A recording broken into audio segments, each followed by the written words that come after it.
boa tarde a todos, muito obrigado. Eu começo já por me penitenciar e pedir desculpa por um lado porque, enfim, cheguei com um ligeiro atraso devido ao trânsito que está na Avenida da Liberdade, ainda no Marquês de Pombal, mas que por um lado é bom sinal da animação que a Avenida tem tido e destas feirinhas que estão a decorrer de um lado e do outro do passeio, etc. E em Lisboa está realmente muito animada, mas perturba um bocadinho as deslocações.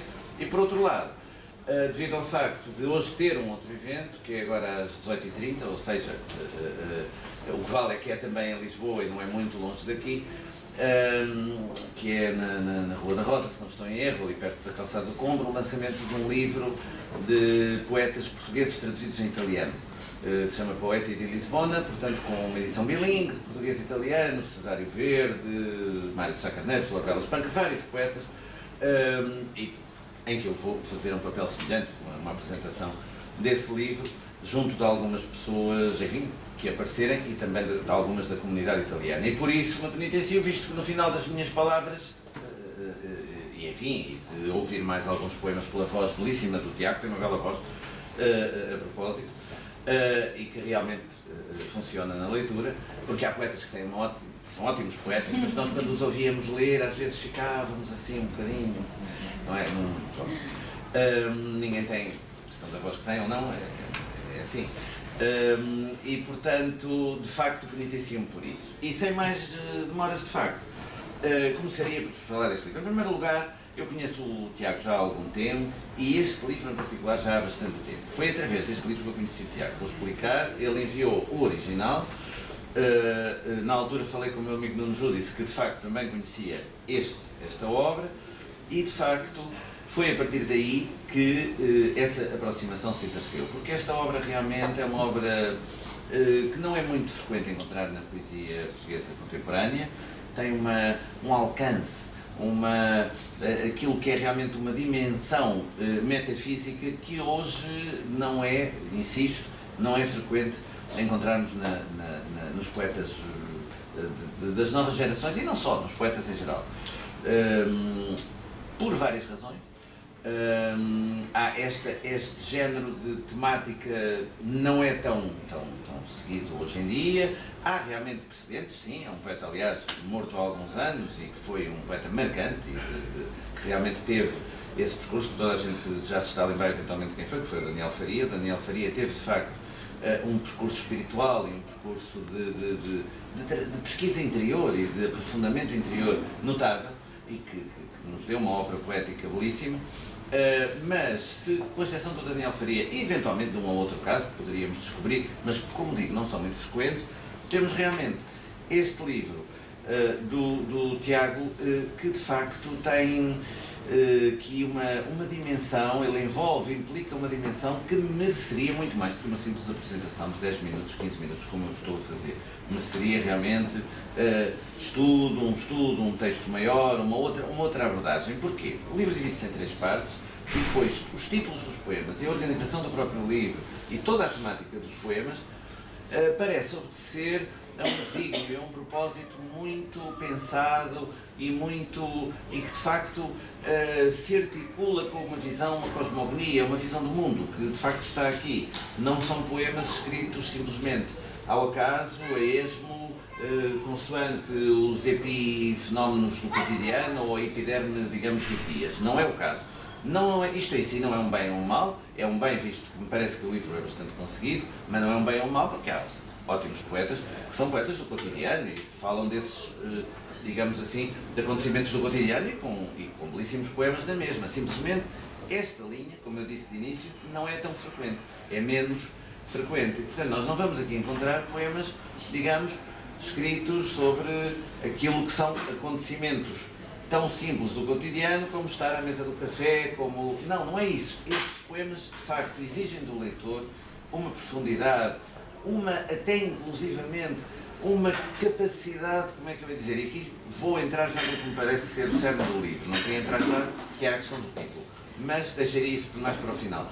Mas dizia eu, eles exigem do leitor pelo menos uma atitude de receber um pouco as coisas, saber aceitar, saber receber, saber estar ali, digamos, com esta atitude com que eu estou a pôr agora assim um bocadinho nos mãos, dizer, estamos aqui, vamos receber esta poesia, vamos ver o que é que o mundo e o que é que esta poesia nos tem para dar, e ver se até que ponto é que nós podemos, como direi, não é coincidir, porque nunca há uma coincidência. A coincidência é uma ilusão e, aliás, até seria talvez indesejável. Mas onde é que há uma harmonização, onde é que o comprimento de onda desta poesia acaba por se articular com outros comprimentos de onda e com outras harmónicas, na música diz assim, portanto, que podem criar harmonias com aquilo que é depois o comprimento de onda, ou os vários comprimentos de onda de cada leitor, digamos assim. Não sei se me faço entender. Ou seja, há aqui, neste livro, tem o seu comprimento de onda, tem a sua frequência própria, para continuar a usar os termos da acústica e da música, agora apeteceu, mas depois cada um de nós tem a sua. E essa coincidência absoluta nunca existe. E como digo, até é bom que não exista, não é? Mas agora, existe de facto uma repercussão harmoniosa, qualquer coisa que este livro nos dá e que se vai repercutir consoante os leitores numa dimensão que esses leitores têm, que é uma dimensão muito mais aberta a esse, digamos assim, se quiserem, a essa espécie de, não é especulação metafísica, mas é uma dimensão metafísica. Especulação não há muito aqui, há muito mais, a ideia, claro que também existe, são poemas que tentam muitas vezes ir um bocadinho mais além, não são poemas dotados de uma certeza absoluta sobre as coisas, são poemas muito mais em estado de receber essa espécie de revelação, mas apesar de tudo há aqui uma atitude de facto de grande de tentar captar alguma coisa dessa espécie de música das esferas ou do cosmos, ou chamemos-lhe como quisermos, e nesse aspecto o livro julgo que é um livro invulgar, não é um livro muito frequente na nossa poesia, gosto ou não, isto é, os leitores têm todo o direito de aderir ou não aderir aos poemas, é sempre um direito do leitor, um direito inalienável, mas do ponto de vista, digamos assim, do que são estes poemas e daquilo que eles nos transmitem, há um tom, há uma matriz neste livro, um tom que de facto não é muito frequente encontrar e que elíptico de certo modo, isto é, deixa-nos um bocadinho às vezes na dúvida, não é? Agora, por acaso, ao acaso, vi aqui um dos últimos, num último verso, neste poema intitulado precisamente Poiesis, que nem era um dos que eu tinha assinalado, mas o último verso, que é um monóstico, portanto é uma estrofe inteira constituída por um verso, encontrei no intervalo. Assim, há aqui isto é um exemplo de qualquer coisa que fica por dizer. Este poeta deixa-nos mais por dizer do que diz tudo. Isto é, há qualquer coisa sempre aqui que fica pressentido e que não é exatamente declarado. Não é tudo declarado e eu também gosto disso. Acho que também para este género de poesia e para esta temática seria essa atitude. Por outro lado, queria destacar aqui alguns poemas, particularmente julgo significativos neste livro. Este poema Depuração, que é um poema que me parece, de facto, de certo modo lúcido perante uma atitude que às vezes também confia demasiado, como é que eu ia dizer, há certos autores ou certos leitores que têm uma espécie de confiança que eu diria por vezes exagerada nas próprias virtualidades da literatura ou da arte, e neste caso esta ideia de há uma procura de absorção das coisas, mas há a tentativa de voltar às palavras primitivas, ao que ele chama a epiderme do mundo, onde o poema é uma viagem e a vida repousa, mas sente-se que há sempre mais qualquer coisa para lá do poema. E aliás, a epígrafe geral que está aqui, Suzuki, que é realmente isso, o termos de usar a linguagem para comunicar o nosso sentir íntimo que na sua verdadeira natureza transcende a linguística. Isto tem a ver com o conjunto do livro e com a atitude dele também, não é? Aquela ideia de que, de facto, nós, através da arte literária, poderíamos ter acesso a essas dimensões todas.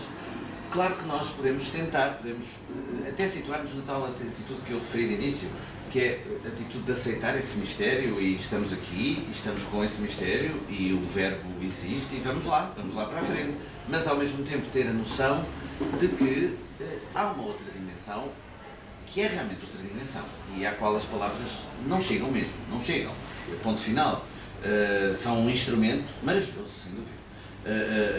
mas com que nós nascemos. Temos esta caixinha aqui na garganta que é milagrosa, de facto, nos faz comunicar como nos comunicamos. Mas não é provavelmente nesta caixinha que é neste órgão que está todo o mistério do universo, nem do cosmos, nem tudo aquilo que nos é destinado. Há mais qualquer coisa para lá disso, não é? E, portanto, essa epígrafe geral que acaba por tutelar todo o livro parece-me de uma grande sabedoria.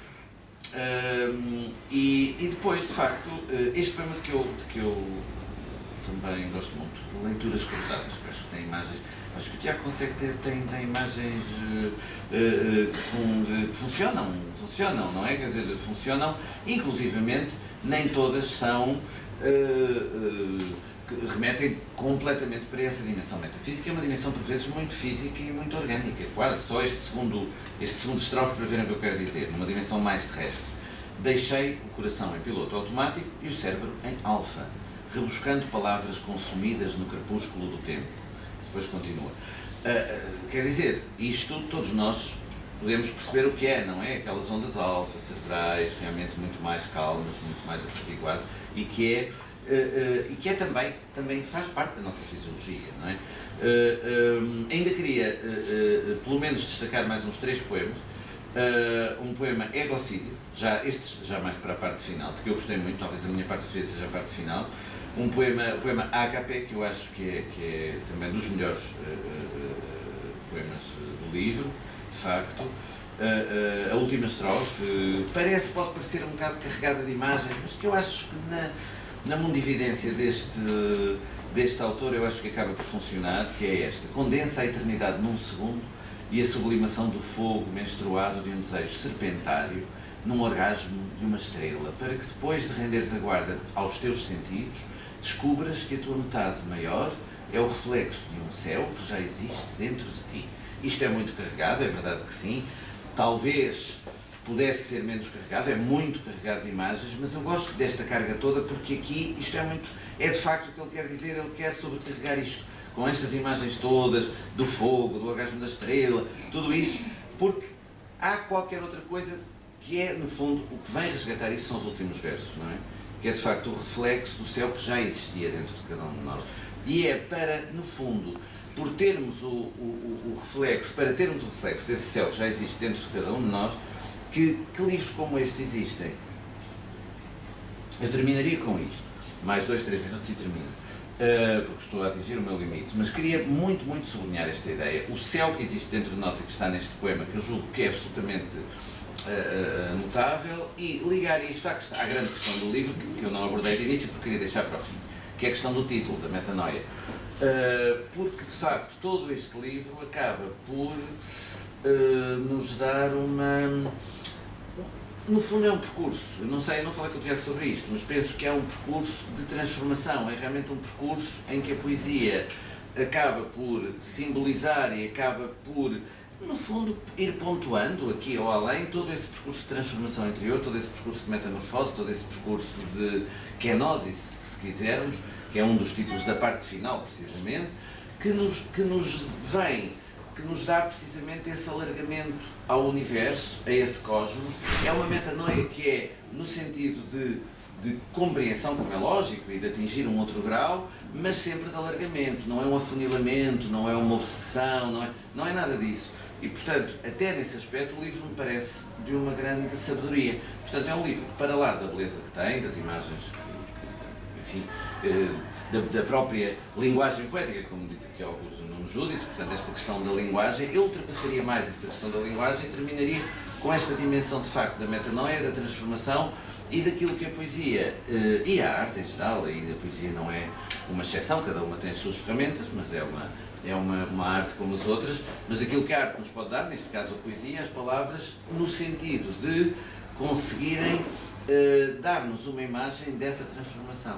E eu penso que nesse sentido o livro é particularmente feliz, porque é um livro que, logo de início, quando eu recebi o original, respondi ao Tiago, assinalando essa espécie, esse tom que realmente, e essa atitude de abertura que a metanoia, no fundo, implica, e que eu acho que é útil para todos nós, no fundo. É um livro que não é um livro solipsista, fechado no seu ego, aliás, é um poema egocídio, precisamente.